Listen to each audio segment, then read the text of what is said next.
So looking at both mattresses side by side, you can see they look eerily similar to each other. To the left, we have the Gel-Infused Green Tea Memory Foam mattress. To the right, we have the regular Green Tea Memory Foam mattress.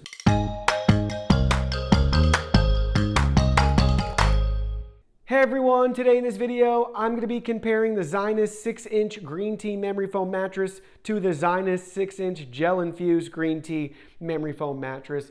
I did purchase both of these products myself, and any opinion expressed in this video is strictly my own. That being said, if you're interested in any of the products you see here, the links to them will be in the video description. So looking at the retail box and packaging, you can see they're very similar to each other. They look nearly identical with a slight product description variation. So to the left, we have the regular Zinus 6-inch Green Tea Memory Foam mattress. And to the right, we have the Zinus 6-inch Gel-Infused Memory Foam mattress. Both are queen size and both are 6 inches. They have an 8-inch version, a 10-inch version, and a 12-inch version of memory foam depending on your preferences.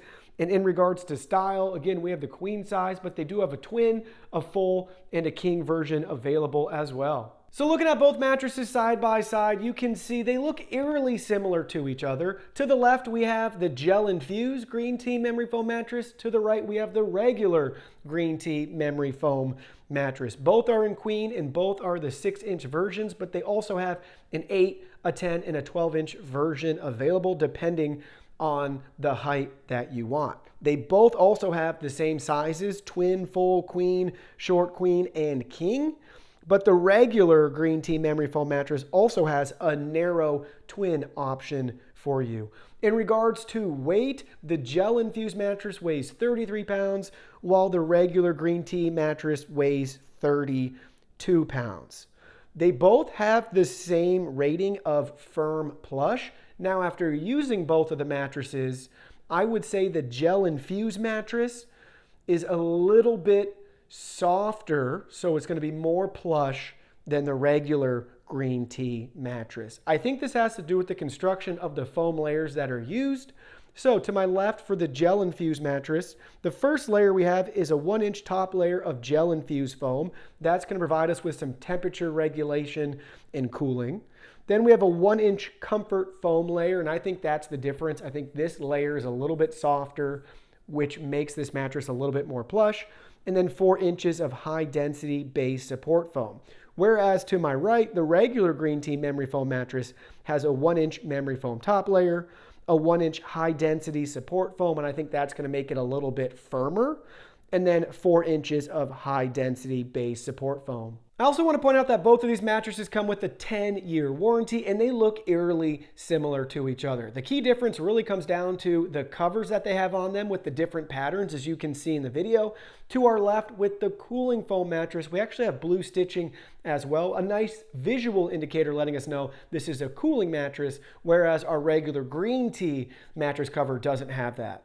So which mattress should I buy? Well, that's a great question, and only one that you can answer. You should buy the Gel-Infused Memory Foam mattress if you typically get warm while you're sleeping at night, especially on memory foam, and you're okay with a slightly softer mattress than just the regular Green Tea Memory Foam mattress. But you should buy the regular Green Tea Memory Foam mattress if you want a slightly firmer mattress to sleep on at night, and you don't need any of the cooling foam to help regulate your temperature. And lastly, I'll add, this is the 6-inch version. I would say if you could, at a minimum, you'd really appreciate having 8, 10, or 12 inches. So the more height you can afford with your memory foam, I'll say the better experience you'll get with this mattress overall. 6 inches is good enough to get you started, but if you're gonna put it just on a frame like I'm doing without a box spring or anything else, it is doable.